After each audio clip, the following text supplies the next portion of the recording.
Əziz abituriyentlər, bu gün sizinlə Dövlət İmtahan Mərkəzinin 2025-ci il üçün təqdim etdiyi model sualların izahına baxacağıq.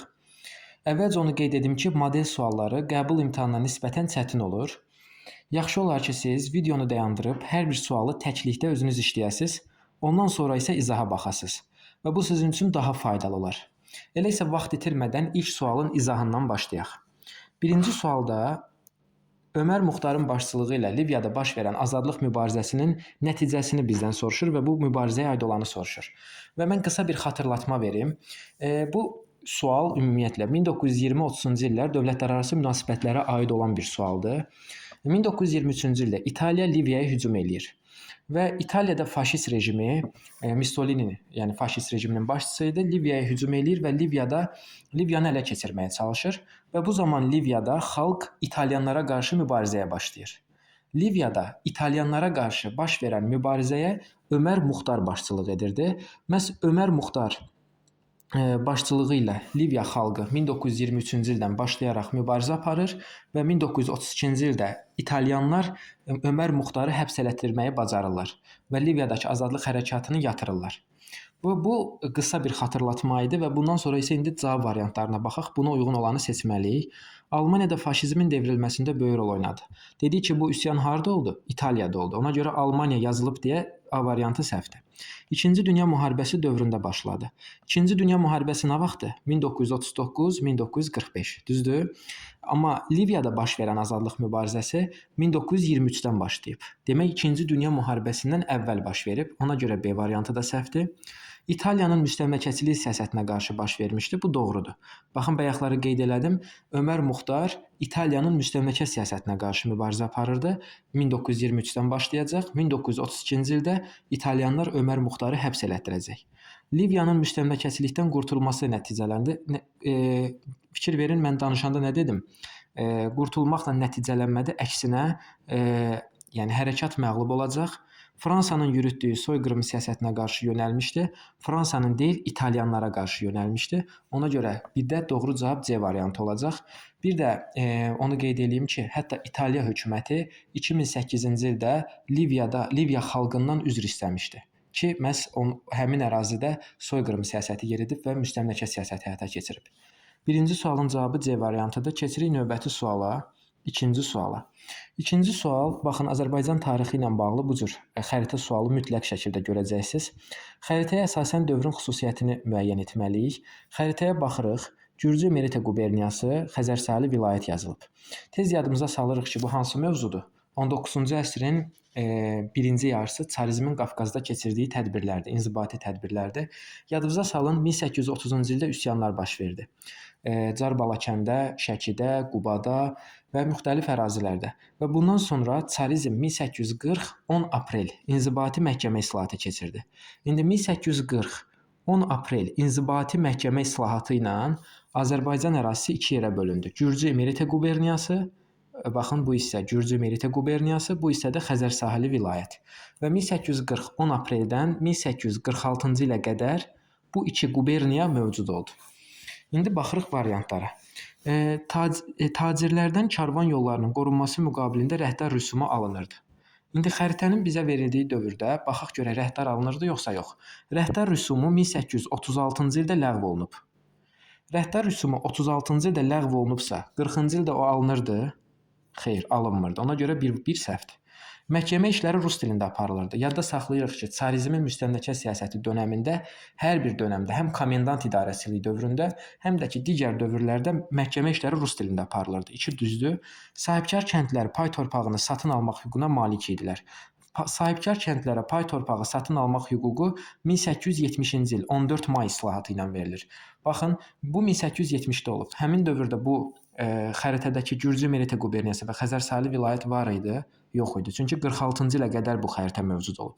Və bu bizdə 70-i deyirdi, artıq bizə verilən xəritədə olan müddəti aşır. Ona görə 2-ni götürməyəcəyik. Ali müsəlman zümrəsinin hüquqları tənzimlənir 1846-cı il 6 dekabr reskripti ilə. ali müsəlman zümrəsinin hüquqları tənzimlənmişdi. Baxın, bu quberniyaların Gürcü Merete quberniyası və Xəzərsaylı vilayətinin mövcud olması 14 dekabra qədər mövcud olmuşdu. Amma ali müsəlman zümrəsinin hüquqları 1846 6 dekabrda reskript qəbul edilmiş. Ali müsəlman zümrəsinin hüquqları bu vaxt tənzimlənmişdi. Fikir verin, aralarında hardasa 8 gün müddətində fərq var. Yəni 8 gün daha əvvəl olub. Yəni ali müsəlman zümrəsinin hüquqları 46-cı ilin 6 dekabrında tənzimlənib, amma bu quberniyaların mövcudluğu 46-cı il 14 dekabra qədər mövcud olub. Və buna görə 2 və 4 həmin dövrə düşür. Cavab A variantıdır. Yəni bu sualdan bir növ sizdən bunu da soruşurdu ki, yəni siz 46-cı il 6 dekabr reskripti ilə və bu quberniyaların mövcud olduğu 46-cı il 14 dekabrı ayıra bilirsiniz ya yox? Yəni bir növ bunu da soruşmaq istəyirdi sizdən. Ona görə 2-yə A variantını yazacağıq. 2-də doğru cavab A variantı. Keçirik növbəti suala. Növbəti sualda Qafqaz müharibəsinə aid deyil. Qafqaz müharibəsinə aid olmayanı seçirik.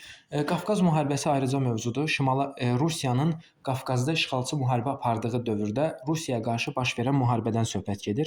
Əvvəlcə bilək, Qafqaz müharibəsi 1817-1864-cü illəri əhatə edir və Qafqaz müharibəsinin 3 lideri olub. Əvvəlcə Qazi Məhəmməd, daha sonra Şeyx Həmzət, sonra isə Şeyx Şamil.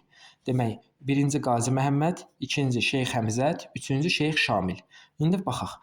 Çar Rusiyasının müstəmləkə siyasətinə qarşı mübarizə olmuşdu, doğrudur. Yəni Qafqaz müharibəsi Çar Rusiyasının müstəmləkəçiliyinə qarşı Qafqazda baş verən müharibə idi. Şeyx Şamilin rəhbərliyi ilə başlanması. Bayaq dedik ki, neçə dənə rəhbəri olub? Şeyx Şamildən əvvəl Qazi Məhəmməd, Qazi Məhəmməddən sonra Həmzət bəy, Həmzət bəydən də sonra Şeyx Şamil gələcək. Yəni Şeyx Şamilin rəhbərliyi ilə başlamadı. Ondan əvvəl artıq 2 lider var idi. Ona görə aid olmayan B variantıdır. 19-cu əsrin 60-cı illərində başa çatması doğrudur. 1817-də başladı, 1864-də başa çatdı. Bu da doğrudur. Mübarizədə iştirak edənlər müridizm bayrağı altında birləşməsi doğrudur. Yəni Şeyx Şamil müridizm bayrağı altında birləşdirəcək onları. Dağlıq xalqların məğlubiyyəti ilə nəticələnməsi bu da doğrudur. Cavab B variantıdır. Keçirik növbəti suala. Hadisə və nəticə əlaqəsinin səhv göstərildiyi bəndi müəyyən edin.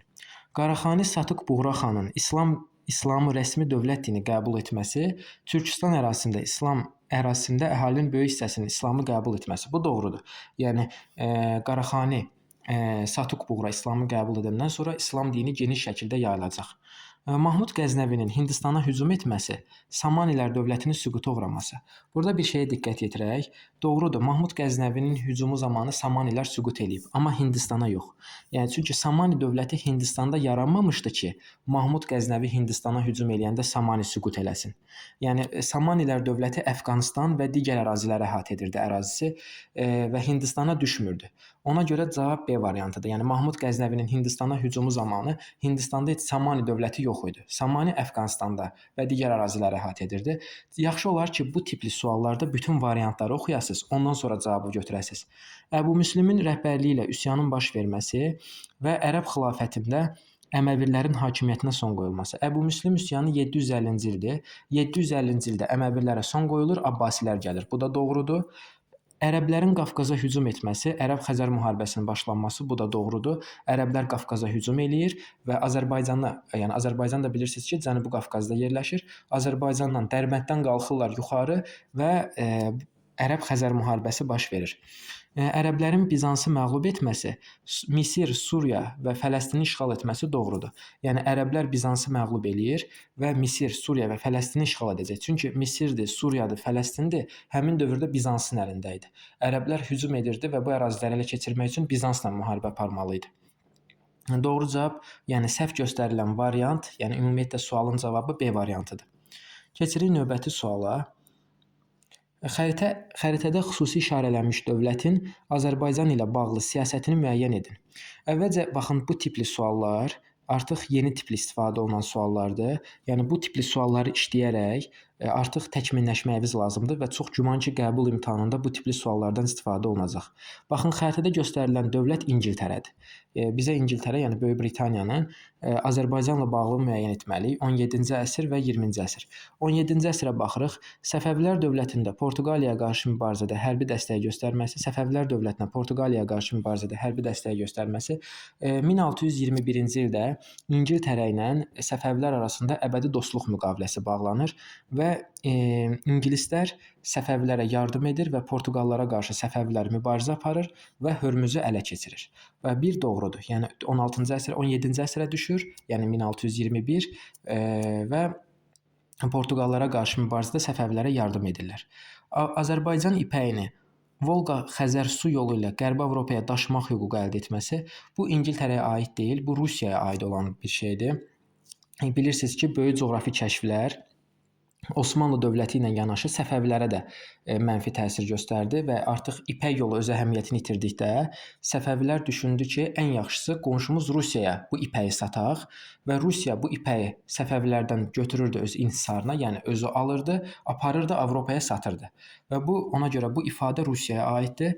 Müqəddəs birliyə qoşulmaq təklifi ilə Səfəvi dövlətinə elçilər göndərməsi, ümumiyyətlə yadda saxlayın ki, müqəddəs birlikdə İngiltərə olmayıb.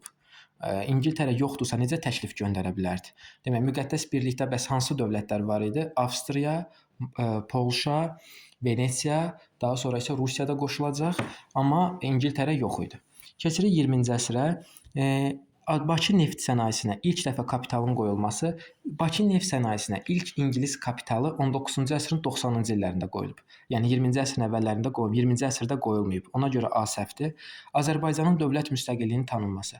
Doğrudur. General Thomsonun başçılığı ilə İngilis qüvvələri bölgəyə gələndə Azərbaycan Xalq Cümhuriyyətinin demokratik sistem əsasında qurulduğunu görürlər, Azərbaycanın müstəqilliyini tanıyırlar. B-ni götürəcəyik. Moskva və Qars müqavilələrinin bağlanmasında iştirakı. Moskva və Qars müqavilələri 1921-də imzalanıb. Moskva müqaviləsi Rusiya ilə Türkiyə arasında imzalanıb. Qars müqaviləsi Türkiyə və Cənubi Qafqaz respublikaları arasında imzalanıb. Yəni bu da İngiltərənin iştirakı olmadan idi. Demək, 1-in altından A-nı, 2-nin altından B-ni götürəcəyik. Doğru cavab A variantı. Keçirik növbəti suala. 6-cı suala. Doğru cavabı müəyyən etməliyik. Alban hökmdarı 2-ci Vaçenin Sasanilərə qarşı azadlıq hərəkatına başçılıq etdiyi əsrdə. Ümumiyyətlə 2-ci Vaçenin hakimiyyət ilindən də bunu tuta bilərdiniz. 1457-ci ildən ümumiyyətlə 2-ci Vaçenin Sasanilərə qarşı azadlıq mübarizəsi 1457-1463 təxminən bu illərdədir. Yəni 5-ci əsrə düşür. 5-ci əsr. İndi biz 5-ci əsrə aid olanları aşağıda müəyyən eləməliyik. Yəni Qərbi Roma imperiyası üçün də 5-ci əsrə aid olanı götürməliyik. Ağun dövlətinə də 5-ci əsrə aid olanları altdan seçməliyik. Rəsmi olaraq 2 yerə parçalandı. Qərbi Roma imperiyası rəsmi olaraq 2 yerə parçalanması yoxdur. Yəni Roma imperiyası parçalanıb. Qərbi Roma imperiyası 476-cı ildə Germanların hücumu ilə süquta uğrayıb. Yəni rəsmi olaraq 2 yerə parçalanması yoxdur. 2 yerə parçalanmaq Roma imperiyasına aid idi ki, Roma parçalandı, Qərbi və Şərqi Roma yarandı. Ona görə A variantı heç aid deyil. Atilla'nın başçılıq etdiyi Hunların hücumuna məruz qalmışdı. 451 Katalon döyüşü, ardınca 452-ci ildə Attila Qərbi Romaya hücum elədi. Baxın 5-ci əsrə düşür. Düzdür, biz 5-ci əsrə aid olanı seçməliyik. Ona görə B-ni götürəcəyik. Ölkənin vandallar tərəfindən talan edilməsinin qarşısını ala bilmədi. Doğrudur, yəni vandallar 455-ci ildə gəlib, 455-ci ildə Qərbi Roma vandalların hücumuna məruz qalıb, 455-ci ildə 5-ci əsrə düşür, düzdür? Ona görə C-ni də götürəcəyik. Demək, 1-ə B və C. A da dedik ki, aid deyil, ümumiyyətlə Qərbi Roma imperiyasına aid deyil. Ağunlara baxırıq, Məzdəklər hərəkatının yatırılmasında Sasani dövlətinə kömək etdi. Əvvəlcə bilək, Məzdəklər hərəkatı nə vaxt yatırıldı? 529-cu ildə, düzdür? 481-də başladı, 529-da yatırıldı. 529-cu il neçənci əsrə düşür? 6-cı əsrə. Amma bizə nə lazımdır? 5-ci əsr. Ona görə A variantını atırıq. Ağsuvar xanın başçılığı ilə Sasanilərə qarşı qalibiyyətli müharibələrin aparılması. Ağsuvar xanın hakimiyyət ili nə vaxtdan başlayır? 430-dan, düzdür? 5-ci əsrə düşür. Hətta oxumusunuz ki, Ağsuvar xan Sasani şahı Firuzla mübarizə aparırdı. Demək 5-ci əsrdə Sasani-Hun mübarizəsi var, Ağ-Hun mübarizəsi var. Ağsuvar xan da Firuzu hətta oğlanları ilə birgə əsir götürüb edam elətdirəcək. Bu var idi. 5-ci əsrdə bu var idi. Yəni 430-a düşür. 430-dan sonrakı dövr 5-ci əsrə düşdüyü üçün Beyni götürəcəyik. Göytürklərin hücumu nəticəsində süqut elədi. Göytürklərin hücumu da 567-ci ildir, yəni 6-cı əsrdir. Ona görə C-ni də götürməyəcəyik. Demək 1-ə B, C, 2-yə B. Doğru cavab C variantıdır. Keçirik növbəti suala. Qədim Çində Sin sülaləsinin hakimiyyəti dövründən fərqli olaraq Xan sülaləsinin hakimiyyəti dövrü. Bunu müqayisə eləməliyik. Konfutsi təlimi rəsmi ideologiyaya çevrildi.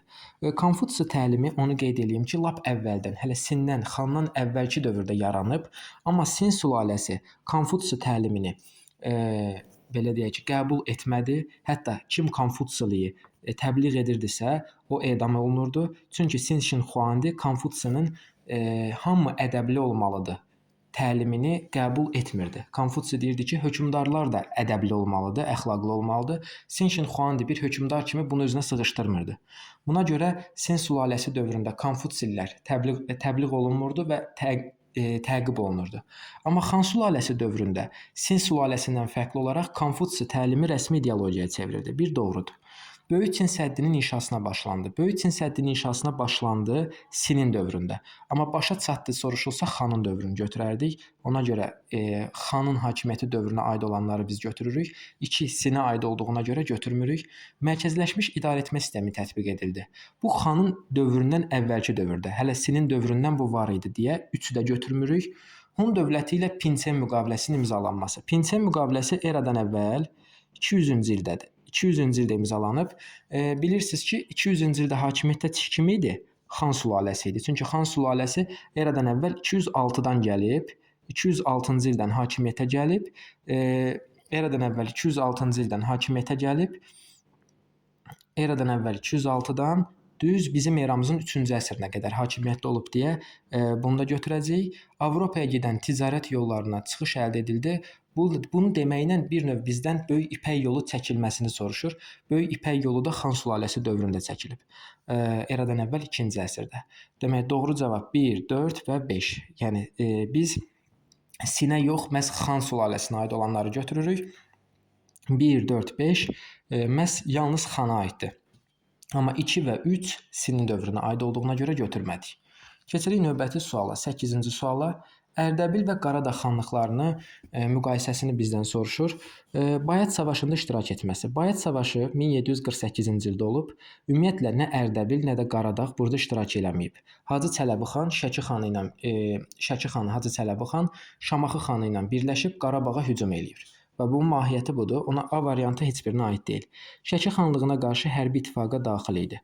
Şəki xanlığına qarşı hərbi ittifaqa Qaradağ qoşulur. Amma Ərdəbil Şəki xanlığına qarşı hərbi ittifaqda yox idi. Yəni hərbi ittifaq deyəndə Qızılqaya xəyanəti zamanı o xəyanətdən əvvəl planlaşdırılan o hərbi ittifaq nəzərdə tutulur. Orada da Ərdəbil yox idi. Bizə hər ikisinə aid olan lazımdır. Quba xanlığının hücumuna məruz qalması. Quba xanlığı 1784-cü ildə Ərdəbil və Meşkini ələ keçirir. Amma Qubanın Qaradağa hücumu deyə bir şey yoxdur. Ona görə bu da hər ikisinə aid deyil deyə C-ni də götürmürük. 18-ci əsrin sonlarında meydana gəlmişdi. Yadda saxlayın ki, xanlıqların böyük əksəriyyəti demək olar ki, 90% Nadirin ölümündən sonra, yəni 18-ci əsrin 40-cı illərində, yəni təxminən 1846-47, baxın bu illərdə yaranıb. Bu da sona deyil, əvvəli birinci yarısı yaxud ortaları olmalı idi. D-də səhvdir. Bir müddət Qarabağ xanlığından asılı olmuşdu. Bu doğrudur. Məsələn, bu necə asılı olmuşdu? Bilirsiniz ki, Bayat savaşında kim qələbə qazandı? Qarabağ xanlığı Şəki xanlığını məğlub elədi. Bayat savaşından sonra Qarabağın nüfuzu artır. Nüfuzu artmış Qarabağ qonşu əraziləri, o cümlədən Ərdəbili özünə tabe eləyir. Demək, Ərdəbili tabe elədi. Bəs deyə bilərsiniz ki, Qaradağı necə tabe eləyir? Qaradağ xanlığı da 1782-ci ildə Xoy ilə Qarabağ arasında bölüşdürülür. Nəticədə bir növ Qaradağ xanlığı da Qarabağdan asılı vəziyyətə düşür. Demək, hər ikisi Ərdəbildə, Qaradağda, Qarabağdan asılı vəziyyətə düşmüşdü. Cavab Y variantı. Keçirik növbəti suala, 9-cu suala. Ağqoyunlu, Osmanlı və Qaraqoyunlu dövlətini müqayisə eləməliyik. 16-cı əsrin ilk 10 illiyində Səfəvilərlə müharibənin aparılması. İlk 10 illik deyəndə, yəni 1601-10. Baxın bu ara nəzərdə tutulur. Baxın mən istəyirəm nəyi qeyd edeyim? Dövlətlərin illərini qeyd eləyək, ona uyğun müəyyən eləyək. Qaraqoyunlu dövləti nə vaxt yaranıb? 1410-da yaranıb, 1468-ə qədər. Düzdür? 1468-ə qədər.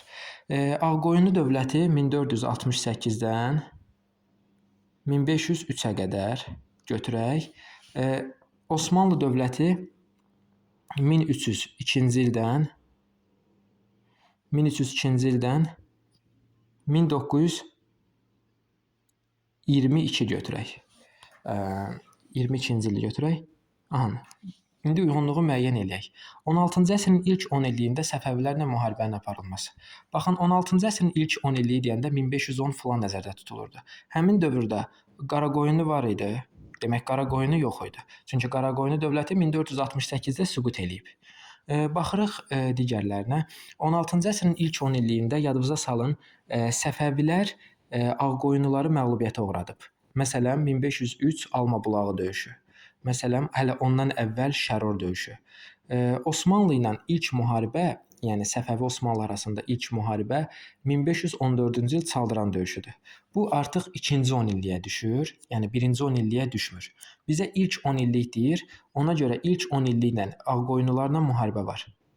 Yenə də deyirəm, yəni ilk 10 illikdə Qaraqoyunlularla müharibə aparılmayıb. Niyə? Çünki 16-cı əsrin ilk 10 illiyində heç Qaraqoyunlu dövləti yox idi. Ona görə 3-ə A-nı yazmayacağıq.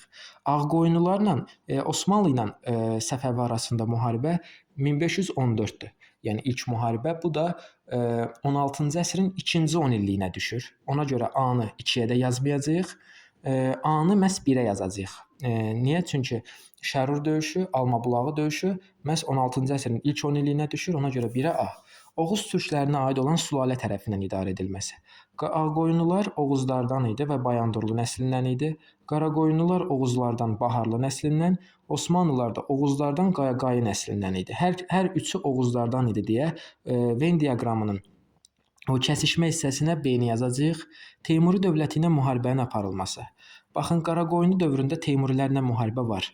Yadınıza salın Qaraqoyunlularda Teymuri Şahrux hücum eləyib Qaraqoyunlu Qara İskəndəri məğlub eləmişdi. Ardınca Qaraqoyunlu Cahanşah hücum eləyib Teymurilərin paytaxtını ələ keçirmişdi. Demək, Qaraqoyunlu ilə var. Osmanlı ilə Teymuri arasında 1402 Ankara döyüşü. Yadınıza salın, Osmanlı ilə 1402-ci il Ankara döyüşündə Əmir Teymurla İldırım Bəyazid üz-üzə gəlmişdi. Demək, Osmanlı ilə də var. Ağqoyunlularla Ağqoyunlu dövləti yaranandan sonra Əbu Səid, yəni Teymuri Əbu Səid 1468-ci ildə Azərbaycana hücum eləyir, Cahanşahın intiqamını almaq üçün və məğlub olub geri qayıdacaq. Demək, gördüyümüz kimi 3 dövlətin üçü də Teymurilərlə müharibə aparıb. Ona görə kəsişmə hissəsinə yenə C-ni yazacağıq. Avropa qitəsində bir sıra ərazilər işğal etməsi. Avropada işğallar Osmanlıya aiddir. Çünki Ağqoyunlu və Qaraqoyunlu Avropada yerləşmədiyi üçün Avropada işğallar apara bilməzdi. Avropada gedən 100 illik müharibənin gedişində, müharibə illərində yaranması, 100 illik müharibə 1337, 1453 bu illərdə olub. Baxın, 1337-1453-cü illər arasında hansı yaranıb? Ağqoyunlu dövləti 1468-də yaranıb. 1468 fikir verin, 1453-dən sonraya düşür. Demək, bir aid deyil. Osmanlı dövləti 1302-ci ildə yaranıb. Fikir verin, daha əvvələ, yəni 1337-dən daha əvvəl olub. Ona görə 2 də götürmürük. Qaraqoyunlu dövləti isə 1410-da yaranıb. Fikir verin, bu araya düşür. 1337-dən 1453 arasına düşür. Ona görə bu da Y-də 3-ə aiddir. Demək, 1-ə A, 2-yə D, 3-ə Y, 4-ə də B və C. Doğru cavab A variantı. Biraz böyük sual idi, amma yaxşı diqqətlə analiz eləsəz tapmaq mümkün idi. Keçirik növbəti suala. Uyğunluq gözlənilmişdir. Uyğunluğun gözlənildiyi variantı seçməliyik. İnsanların bağçılıq, bostançılıq ilə məşğul olurdular Neolit dövründə. Bağçılıq, bostançılıq, şərabçılıq Orta Tunc dövrünə aiddir. Biri ona görə atırıq. İlk şəhər mərkəzləri meydana gəldi Orta Tunc dövründə. Əkinçilik maldarlıqdan ayrıldı. Əkinçiliyin maldarlıqdan ayrıldığı dövr erkən Tunc dövrüdür. Amma ilk şəhər mərkəzləri Orta Tunc dövrünə aiddir deyə 2-ni də götürməyəcəyik. Tayfa daxilində bərabərsizlik yarandı. Ata xaqanlığı dövründə. Tayfa daxilində bərabərsizlik erkən Tunc dövründə yaranıb. Ata xaqanlığı dövrü də erkən Tunc dövrüdür. Ona görə hər ikisi erkən Tunc dövrünə aid olduğuna görə 3-ü götürəcəyik. Metaldan ilk dəfə əmək alətləri hazırlandı Enolit dövründə. Toxa əkinçiliyinin inkişaf etdiyi dövr də Enolit dövrüdür. Yəni hər ikisi eyni dövrdə olmalıdır. Yəni verilən uyğunluq gözlənilməlidir. 3 və 4. 11-ci suala baxırıq. 2020 Vətən müharibəsi və 2023-cü ilin sentyabrında keçirilmiş lokal antiterror əməliyyatı arasındakı dövrə aiddir. Yəni lokal xarakterli antiterror əməliyyatı dövrünün, yəni 2020 Vətən müharibəsi ilə 2023-cü il antiterror əməliyyatı arasında nə baş veribsə onu götürməliyik. Naxçıvanda Günüt əməliyyatının keçirilməsi bu 2018-dir. 2018 fikir verin, heç Vətən müharibəsindən əvvələ düşür. Yəni biz bu araya aid olanı götürməliyik. Ona görə A səhvdir. Qondarma Dağlıq Qarabağ Respublikasının buraxılması. Qondarma Dağlıq Qarabağ Respublikası antiterror əməliyyatından sonra buraxılacaq. B ona görə səhvdir. Yəni biz arada olan, yəni Vətən müharibəsi ilə antiterror əməliyyatı arasında olanı götürməliyik. Xankəndi şəhərində Zəfərin 3-cü ili münasibətilə paradın keçirilməsi. Baxın, Xankəndi nə vaxt azad olundu? Antiterror əməliyyatı ilə, düzdür? Yəni bu arada Xankəndi bizdə yox idi ki, biz orada parad keçirək. Yəni məntiqlə bunu düşünə bilərdiniz. C ona görə səhvdir. Azərbaycan ordusu tərəfindən Talış yüksəkliyinin azad edilməsi bu aprel döyüşlərinin nəticəsinə aiddir. Yəni 2016-cı ilin 1-5 aprelində olan döyüşlər. Amma Azərbaycan ordusunun Qarabağda qisas əməliyyatı keçirməyi bu da cavabdır. Bu 2022-ci ilin avqustunda olub. Azərbaycan ordusunun şəhid olmasına cavab olaraq Azərbaycan hərbiçiləri, yəni qisas əməliyyatı keçirdi. Bir növ şəhidlərin qisasını almaq baxımından. Bu da məhz Vətən müharibəsi ilə antiterror əməliyyatı arasındakı dövrə düşür. Cavab Y variantıdır. Keçirik növbəti suala, 12-ci suala. 1870-ci il Kəndli Əsasnaməsi. Kəndlərə verilən hüquqlar, kəndlərin üzərinə düşən vəzifələr. Bunu müəyyən etməliyik. Pay torpağının satın alınması. Bu kəndlərə verilən hüquq idi. Kəndli öz pay torpağını satın ala bilərdi. Satın alma üçün dövlətdən maliyyə dəstəyinin alınması. Dövlət maliyyə dəstəyi eləmədi. Dövlət bilirsiniz nə vaxt dəstək elədi? 1912. Rusiyanın özündə 1881-dədir, Rusiya yardım edir. Azərbaycanda isə 1912-ci ildə satın alma üçün maliyyə dəstəyi verəcək. Ona görə B aid deyil. Çəmən, meşə, otlaq torpaqlarının, otlaq sahələrindən pay ayrılması, bu da 20-ci əsrin əvvəllərinə düşür.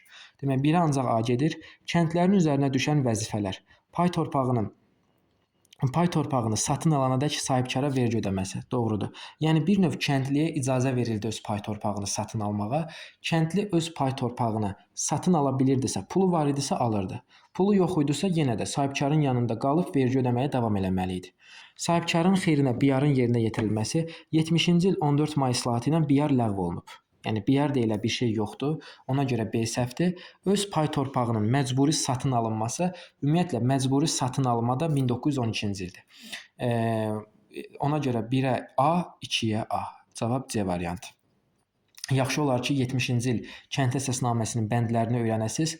Adətən 1846-cı il Kəndli Əsasnaməsi ilə 1870-ci il Kəndli İslahatının mətni müqayisə olunur. Və bu tipli testlər tez-tez görəcəksiniz. Ona görə yaxşı olar ki, onu imtahana getməmişdən əvvəl yaxşı formada öyrənəsiz. Roma imperiyasının Konstantinopoldan idarə edildiyi dövr üçün xarakterikdir. Konstantinopoldan nə vaxt idarə olunmağa başladı? Əvvəlcə onu bilməliyik. Konstantinopoldan paytaxtın Konstantinopola köçürülməsi 330-cu ildə baş verib. 330. İndi 330 və 395. Baxın bu arada, yəni süquta qədər paytaxt Konstantinopol olub. İndi baxaq, xristianlara açıq ibadət etməyə icazə verildi. Xristianlara açıq ibadət 313-də verildi.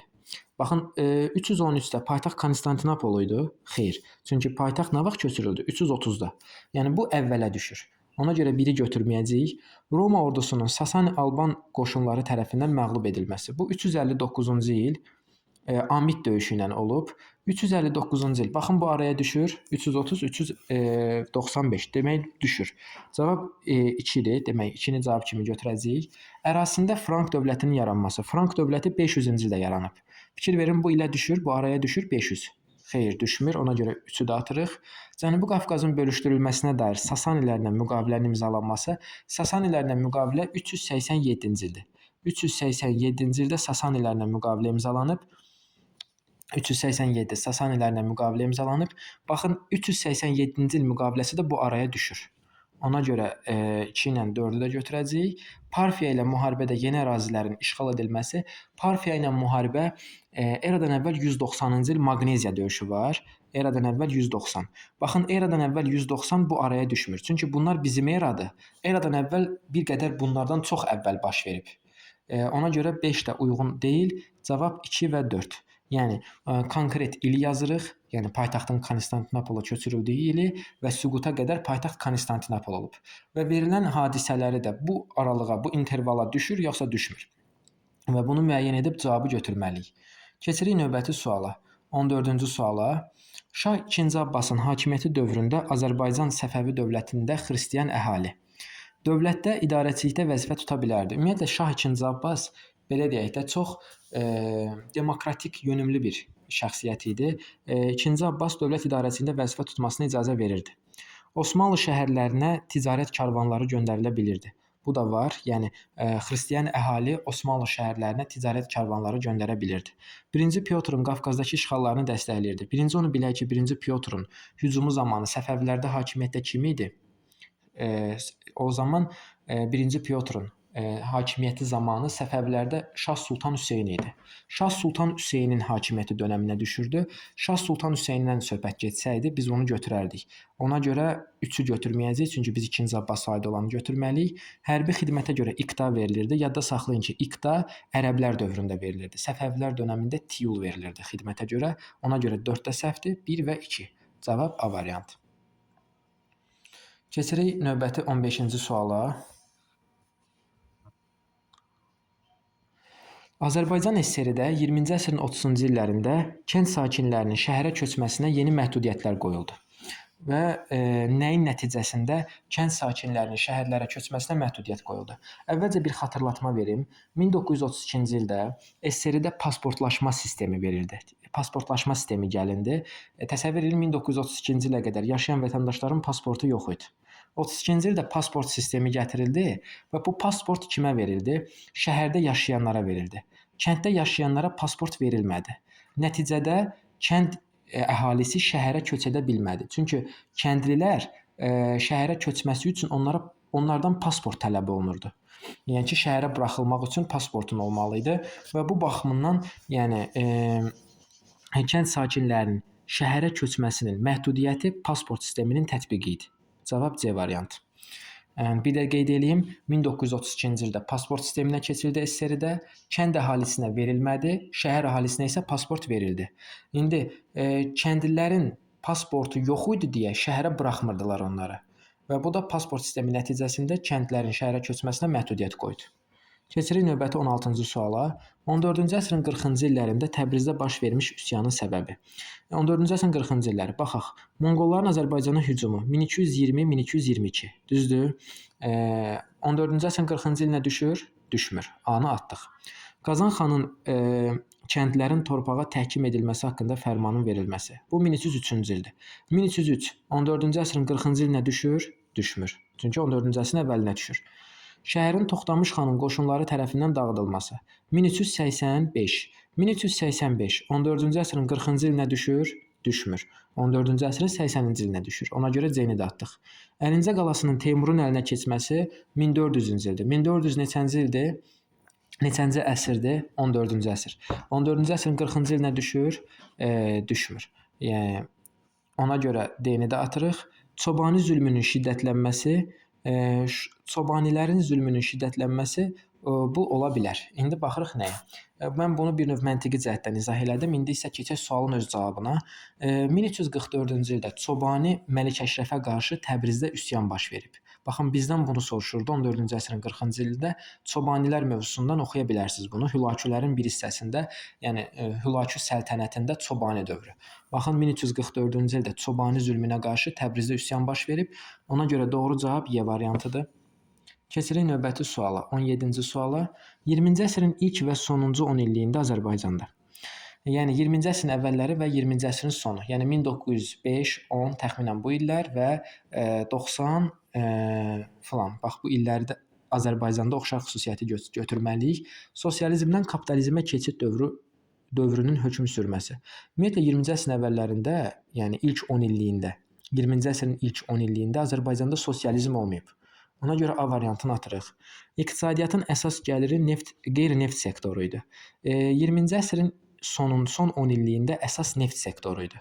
Amma 20-ci əsrin ilk illərində əsas gəlir mənbəyi neft sektoru deyildi. Ona görə B-ni atırıq. Qanunverici orqana seçkilərdə məhdudiyyət artmaqda idi.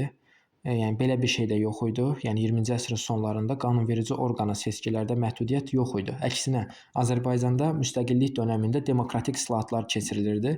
Ona görə C-ni götürməyəcəyik. Dinc əhali erməni hücumundan əziyyət çəkirdi. Bilirsiz bu sual bizdən nəyi soruşur? Bir növ 1905-6 ermənilər erməni-müsəlman davası var. Ermənilər Azərbaycanlılar yaşayan ərazilərə basqınlar edirdilər. Məsələn, Şuşada və digər ərazilərdə ermənilər yerli əhalinin yaşadığı yerlərə hücumlar elədilər. Bir də 20-ci əsrin sonlarında, məsələn, 1992-ci ildə Xocalıya, ondan sonra digər şəhərlərə ermənilər basqın elədilər. Və dinc əhali erməni hücumundan əziyyət çəkdi və bir növ bizdən bunu soruşur. Respublikada hüquqi dövlət quruculuğu davam edirdi. Ümumiyyətlə 20-ci əsrin əvvəllərində belə bir hüquqi dövlət quruculuğundan söhbət gedə bilməzdi ilk 10 illiyində. Yəni Cümhuriyyət dövründə bəli var idi, amma ilk 10 illiyi bizdən soruşur. Yəni 1901-10 arası. Bu dövrdə Cümhuriyyət dövrü də yox idi deyə yeni də götürməyəcəyik. Keçirik 8-ci suala.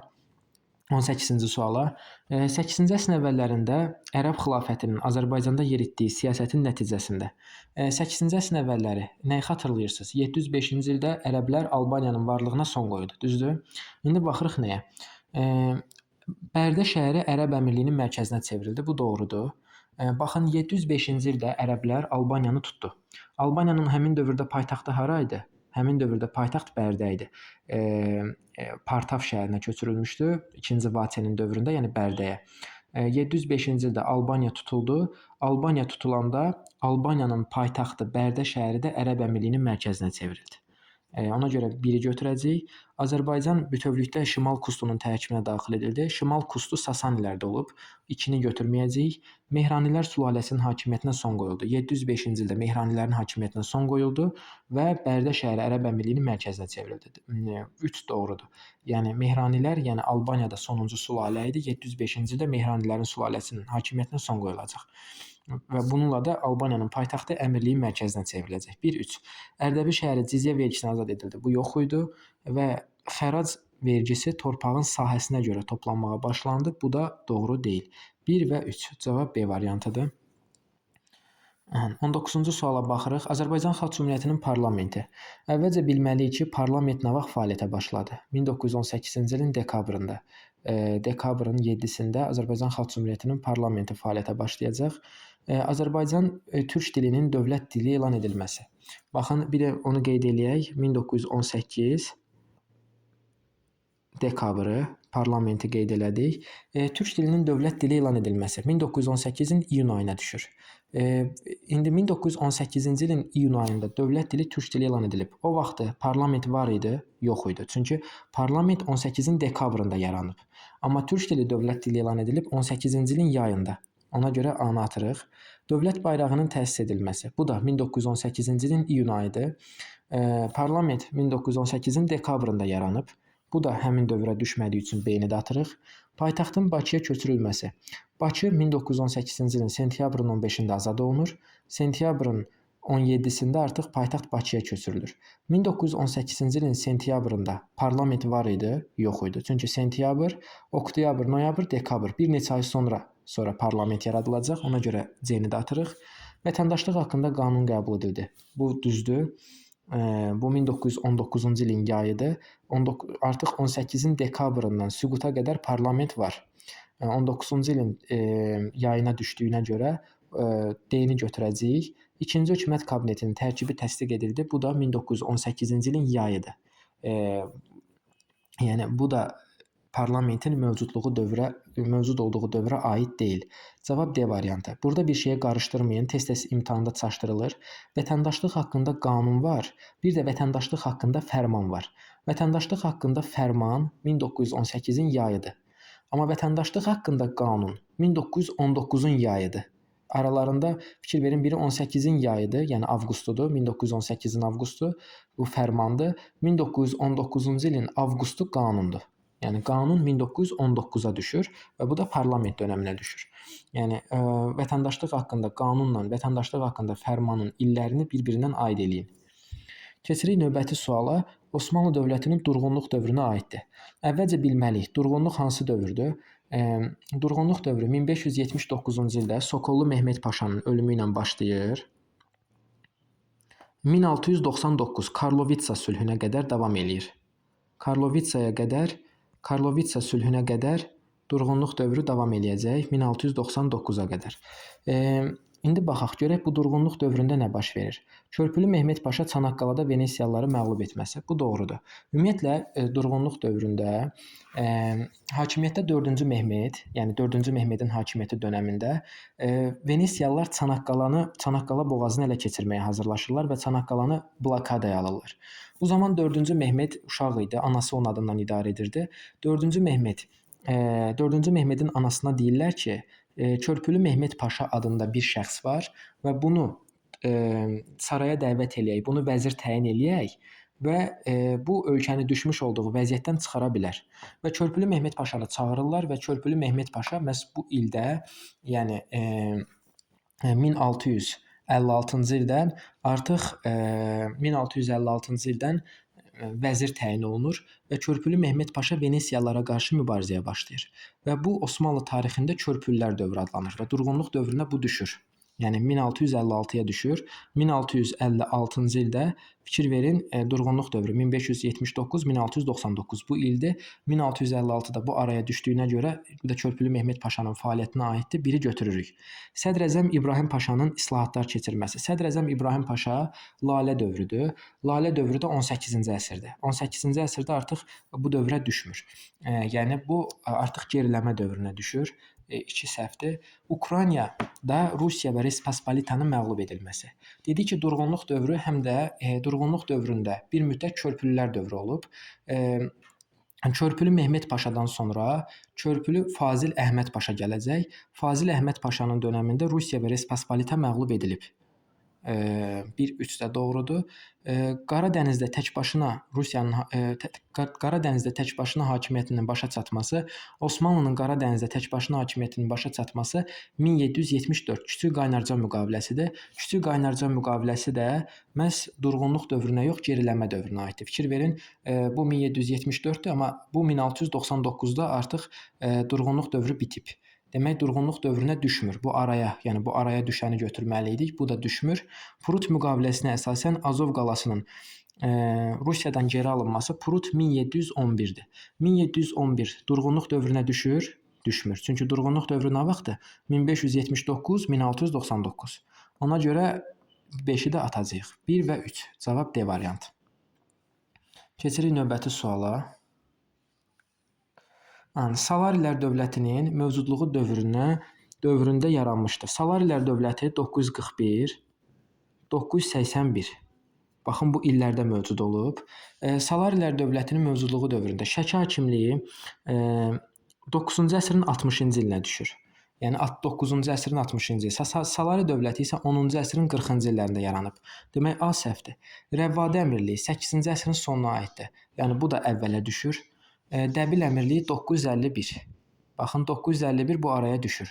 941, 981 bu araya. Yəni salarilərin yaranmasından 10 il sonra Dəbil əmirliyi yaranır. Cavab C-dir. Dərbənd əmirliyi 9-cu əsrin 60-cı ilinə düşür. Yəni bu da düşmür. Yəni təxminən 869. Baxın, bu illərdədir. Ona görə D-ni də atırıq. Tiflis Müsəlman əmirliyi 9-cu əsrin 60-cı illərinə düşür. Bunu da götürməyəcəyik. Bizə 10-cu əsrin 40-cı illərindən sonra lazımdır. Yəni Salarilər dövləti 941-də qurulub. Dəbil əmirliyi 951 məhz bu araya düşür. Yəni 941-981 arasına düşdüyünə görə onu götürəcəyik. Gəlir 22. 22-ci sual tipi bayaq qeyd elədim. Yeni tipli sualdır. Xəritədə rəqəmlə göstərilən dövlətlərin Fransadan fərqli cəhətini götürməliyik. 1 İngiltərədir, 2 Osmanlıdır, 3 də Rusiyadır. Bunu götürməliyik. İndi 1-ə baxırıq. 1 haraydı? İngiltərə. Demək İngiltərəyə aid olanı götürməliyik. Özü də Fransadan fərqli xüsusiyyətini. Donanmasının özü də 1-ci Dünya müharibəsinə aid olmalıdır. Fikir verin, yuxarıda da 1-ci Dünya müharibəsini yazıb. Donanmasını Çanaqqala boğazına yeritdi. Fransa da yeridib. İngiltərə ilə yanaşı Fransa da yeridib. Biz fərqli xüsusiyyəti, yəni İngiltərənin Fransadan fərqli xüsusiyyətini götürməliydik. Bu ikisinə də aiddir. A ona görə səhvdir. Tank və təyyarə istehsalına görə Almaniyadan öndə idi. Ümumiyyətlə 1-ci Dünya müharibəsi illərində, o cümlədən 2-ci Dünya müharibəsi illərində Almaniya sənayesi daha güclü inkişaf eləmişdi. B ona görə səhvdir. Cənubi Azərbaycan ərazisini işğal etdi. Bu doğrudur. Yəni İngiltərə Fransadan fərqli olaraq müharibə illərində Cənubi Azərbaycanı işğal elədi. Ümumiyyətlə Cənubi Azərbaycan məsələsi necə olur? Müharibə dövründə 1914-cü ildə 1-ci Cənubi Azərbaycana Osmanlı girir. Ardınca Osmanlı Sarıqamış əməliyyatında məğlub olur. Bölgəni tərk eləyir və Rusiya Cənubi Azərbaycanda hakim olur. Rusiya da 1917-ci ilin fevral inqilabından sonra 1917-ci ildən, yəni inqilabından sonra İngiltərə artıq Cənubi Azərbaycana qoşun yeridir. Demək, biri ancaq C-yə aiddir. 2-yə baxırıq. 2 haraydı bizdə? Osmanlı idi. Osmanlının Fransadan fərqli xüsusiyyətinə baxırıq. Üçlər İttifaqı tərəfindən müharibəyə qoşuldu. Bu doğrudur. Dedik ki, Fransa kimin tərəfindən müharibəyə qoşulmuşdu? Antanta tərəfindən. Amma Osmanlı Üçlər İttifaqına qoşuldu. Üçlər İttifaqı tərəfindən müharibəyə qoşuldu. 2-yə A doğrudur. Ərazisində fəal hərbi əməliyyatlar aparıldı. Həm Osmanlı, həm də Fransa ərazisində hərbi əməliyyatlar aparılmışdı. Məsələn, Verden qəssabxanası və digər döyüşlər Fransa ərazisində də getmişdi və bu baxımından bu ikisinə də aiddir. B səhvdir ona görə heç bir hərbi ittifaqa qoşulmadı. Onu qeyd edeyim ki, Osmanlı da, Fransa da hər ikisi hərbi ittifaqa qoşulmuşdu. Bu da oxşar bir xüsusiyyətdir. Yəni heç bir hərbi ittifaqa qoşulmadı. Bu heç birinə aid deyil. Yəni hər ikisi hərbi ittifaqa qoşulmuşdu. 2-dən yalnız A-nı götürəcəyik. 3-cü, yəni Rusiyanın biz Fransadan fərqli xüsusiyyətini götürməliyik müharibə dövründə. Alman qoşunlarının hücumuna məruz qaldı. Almaniya həm Rusiyaya hücum eləmişdi, həm də Fransaya hücum eləmişdi. Hər ikisinə hücum elədiyinə görə A-nı götürməyəcəyik. Cənubi Azərbaycan ərazisində Osmanlı qoşununa qalib gəldi. Bu doğrudur. Yəni Cənubi Azərbaycan ərazisində Rusiya Fransadan fərqli olaraq Osmanlı qoşununa qalib gəlmişdi. 3-ün altından B-ni götürəcəyik. Separat sülh bağlayaraq müharibədən çıxdı. 1917-ci ilin martında Brest-Litovsk sülh müqaviləsi imzalandı. Brest-Litovsk sülh müqaviləsinin şərtinə əsasən Rusiya müharibədən çıxdı. Amma Fransada isə separat sülh falan yox idi. Ona görə C-ni də götürəcəyik. Demək, 1-in altından C-ni götürdük, 2-nin altından A-nı götürdük, 3-ün altından B və C-ni götürdük. Cavab Y variantı. Bu biraz çətin tipli sual hesab olunurdu, amma diqqətlə analiz eləyib, variantların çıxdaş üsulundan istifadə eləyib tapa bilərdiniz. Həqiqətən də yeni tipli sualdır və qəbul imtahanında da istifadə olunacağı gözlənilir. Keçirik növbəti suala. 23-cü suala baxırıq. Böyük Səlcuq dövlətinin hakimiyyəti dövrünə aid olanları müəyyən eləyin. Azərbaycanda Böyük Səlcuq dövlətinin hakimiyyəti dövrü. Böyük Səlcuqlar Azərbaycana nə vaxt hücum elədi? 1054, düzdür? 1054-də Azərbaycana hücum elədilər. İndi Sacilər dövlətinin xərac ödəyərək daxili müstəqilliğini saxlaması. Sacilər nə vaxt süqut eləyib? 941-ci ildə artıq belə deyək ki, Sacilər dövləti süqut eləmişdi, düzdür? 941-də. 1054-də Səlcuqlar hücum eləyəndə Saci var idi? Yox idi. Çünki Saci artıq 941-də sona çatmışdı. Ona görə biri avtomatik atırıq. Bizans qüvvələrinə qarşı Şəddadilər dövləti ilə birgə mübarizənin aparılması. Səlcuqlar bəli, Azərbaycana gələndə Şəddadilərlə birləşir, Bizansa qarşı birgə mübarizə aparırlar. 2 var idi. Rəvvadi dövlətinin varlığına son qoyulması. Ümumiyyətlə yadda saxlayın ki, Şəddadilərin də, Rəvvadilərin də varlığına Səlcuqlar son qoyub. 3 də var idi. Azərbaycan ilk dəfə olaraq Türk sülaləsi tərəfindən vahid şəkildə birləşdirildi. Azərbaycanı ilk dəfə vahid dövlət halında birləşdirən Sacilər olub. Yəni Səlcuqlar olmayıb, ona görə 4-ü də atırıq. İqta torpaq mülkiyyəti ləğv olundu. Bunu yadda saxlayın ki, Səlcuqlar dövründə ən çox paylanılan torpaq mülkiyyət formalarından başlıcası iqta idi. 5-i də atırıq. Yəni ləğv olunmadı, əksinə daha da çoxaldı. 2 və 3-ü götürəcəyik. Keçirik növbəti suala. 24-cü suala. Artıq yekunlaşdırırıq. Aratda dövlət qurumu ilə Manna dövlətinin tarixinə dair oxşar xüsusiyyətləri müəyyən etməliyik. Onu qeyd edeyim ki, Aratda qəbul imtahanı təzə düşən, yəni proqrama yeni əlavə edilən mövzulardandır. Şumer şəhər dövlətləri ilə ticarət əlaqələrinin mövcud olması. Arattaya bu var. Yəni Aratta Şumer şəhərləri ilə belə deyək ki, ticarət əlaqələri aparıb. En-Merkar və Aratta hökmdarları dastanı var, bunu sübut eləyir. Amma Manna belə deyək ki, Şumer şəhər dövlətləri ilə ticarət əlaqələri aparmayıb. Yəni Manna ümumiyyətlə Mannanın mövcudluğu dövründə artıq Şumer şəhər dövlətləri süquta uğramışdı. Yəni Mannanın tarixi neçənci əsrdə? Eradan əvvəl 9-cu əsr. Neçənci minillik eləyir? 1-ci minillik. Amma Şumer şəhər dövlətlərinin varlığına eradan əvvəl 2003-cü ildə artıq son qoyulub. 2003 Elam və Su tayfaları hücum elədi, sonuncu Ur sülaləsi də devrildi. Yəni 3-cü minillikdə eradan əvvəl Şumer şəhərləri artıq yoxa çıxdı, amma Manna 1-ci minillikdə yarandı. Demək Manna ümumiyyətlə Şumerləri görməyib. Biri ona görə götürməyəcəyik, bizə oxşar xüsusiyyət lazımdır. Ens rütbəsi daşıyan hökmdar. Bu təkcə Arattaya aid idi. Urartu dövlətinin işğalçılıq siyasətinə qarşı mübarizə aparması bu yalnız Mannaya aiddir, yəni Urartuya aid deyil. Urmiya gölü hövzəsində meydana gəlməsi doğrudur. Hər ikisi Urmiya gölündə yaranıb. Müxtəlif tanrılara inanırdılar. Ümumiyyətlə o dövrdə, qədim dövrdə çox tanrılıq demək olar ki, bütün dövlətlərdə var idi. Bütün dövlətlərdə var idi. Demək, 24-cü sualın cavabı oldu 4 və 5. Keçirik növbəti 25-ci suala. İzahların doğru verildiyi sətri müəyyən edin. Ümumiyyətlə, baxın, bu tipli sual soyuq müharibə ilə bağlıdır. Soyuq müharibə ilə bağlı və ümumi tarixin sonuncu mövzuları, artıq ABŞ, İngiltərə, Fransa, baxın, bu mövzularla adətən bu tipli suallardan istifadə olunur. Yaxşı ki, baxın, yaxşı olar ki, bu tipli terminlərə öyrənəsiz. Sədçəkmə siyasəti qarşısına yazıb ki, SSR-nin təsirinə qarşı Prezident Truman Avropa dövlətlərinə hərbi yardım edilməsi təklifi. Bu doğrudur. Yəni bu nə idi? SSR artıq qərbə doğru genişlənməyə başlayırdı SSR. Və belə olanda ABŞ prezidenti Truman Konqresdə yeni bir təklif irəli sürür. ABŞ prezidenti Truman'ın təklifinə əsasən SSR-nin irəliləməsinin qarşısını almaq üçün bir növ sədd çəkmə siyasəti yeridildi və Truman doktrinası ardınca da Marshall planı məhz bu məsələyə, yəni bir növ SSR-yə qarşı sədd çəkmə siyasətinə yönəlirdi. Bir doğrudur. Dəmir pərdə bloklara daxil olmayan 3-cü dünya ölkələrinin xarici siyasəti bu doğru deyil. Dəmir pərdə Churchillin Fulton şəhərindəki çıxışı zamanı SSR-nin qərb istiqamətində irəliləməsi, öz ideologiyasının qərbə yayması ilə bağlı işlənmişdi. Yəni buna aid deyil, ikiyə aid deyil. Strateji müdafiə təşəbbüsü Sovet raket təhlükəsinin kosmosdan məhv edilməsi məqsədi ilə ABŞ-da elan edilmiş proqram. Bu doğrudur. Yəni strateji müdafiə təşəbbüslü proqram ABŞ prezidenti Ronald Reaganın dövründə qəbul olunub. Yəni bir növ SSR yeni silahlar, nüvə silahları qurmaq istəyirdi. ABŞ ulduzlar müharibəsi, strateji təşəbbüslü müdafiə planı qurur ki, kosmosdan məhz SSR raketləri müəyyən olunsun və zərərsizləşdirilsin. Və buna strateji müdafiə təşəbbüslü plan deyirdilər. Buzların əriməsi dövrü çox qütblü dünya nizamının dağıldığı zaman kəsi. Yox, soyuq buzların əriməsi dövrü. Stalin ölür. Stalin ölümündən sonra Xruşovun dövründə bir növ ABŞ və SSR arasında münasibətlərdə yaxınlaşma olur və buna buzların əriməsi dövrü deyirlər. Doğru cavab 1 və 3. Keçirik növbəti 26-cı suala. 26-cı sual Azərbaycan tarixinin son mövzuları ilə bağlıdır və bu mövzuları yaxşı öyrənmək üçün birinci növbədə xronoloji ardıcıllıq tutmaq lazımdır. Adətən demək olar ki, 90% testlər xronoloji ardıcıllıq şəklində düşür və burada da elə olub. Kitab Dədə Qorqud dastanının 1300 illiyi keçirilməsi bu 2000-ci ildir. 2000-ci ildir.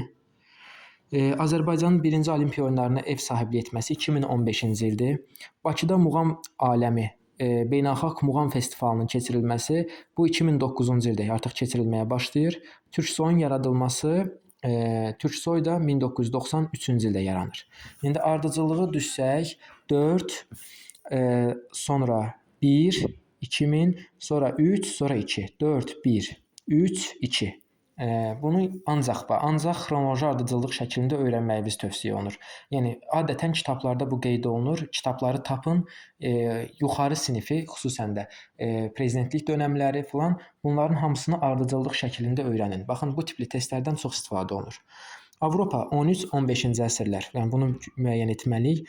Norman Hersoqu İngiltərəni işğal etməsi. Norman Hersoqu Vilhelm 1066-cı il Hastings döyüşü ilə tutur. 1066 11-ci əsrə aiddir. A variantı ona görə heç birinə aid deyil. İlk dəfə baş ştatların çağırılması 1302-ci ildir. Bu 14-cü əsrə aiddir. B-ni də yazmırıq. Konstantinopolda Latın imperiyasının yaranması. Latın imperiyası 1204-cü ildə yaranır. 4-cü səlib yürüşü nəticəsində 1204-cü ildə qurulacaq və 1204-cü ildə 13-cü əsrə düşdüyünə görə 1-ə C yazacağıq. Özü də Avropada yaranıb, buna da fikir verməliyik. Vahid İspan krallığının yaranması, Vahid İspan krallığı 1479-cu ildə qurulub. 1479-cu ildə 15-ci əsrə düşdüyünə görə 2-yə D-ni yazacağıq. Dini müharibənin başa çatması, dini müharibə 1555-ci ildir. Və 1555-ci ildə, yəni reformasiyanın gedişində başa çatacaq və bu da 16-cı əsrə düşdüyünə görə heç birinə yazmayacağıq. 1-ə C, 2-yə D. Davam edirik, situasiya tipli suallara baxırıq. Situasiya tipli suallara baxırıq. Situasiyanı yaxşı olar ki, özünüz oxuyun. Çünki vaxtımız çox getməsin. Situasiyada qısa məzmununu mən deyim. Situasiyada Səfəvi Osmanlı müharibəsinin gedişi, 2-ci Səfəvi Osmanlı müharibəsinin gedişindən bəhs olunur. Şah Məhəmməd Xudabəndənin hakimiyyəti dövründə Səfəvilərin zəif olması, Osmanlının bundan istifadə edib Səfəvi ərazisinə hücum etməsi və Azərbaycan torpaqlarının böyük bir hissəsinin 1590 İstanbul sülhü ilə Osmanlılar tərəfindən tutulması. Bundan bəhs olunur. İndi baxaq suallara. Bəhs edilən tarixdə mənbədə verilməyən hansı hadisəyə görə danışıqların uğursuzluqla nəticələndiyini yazın. Səfəvi Osmanlı müharibəsinin 2-ci mərhələsində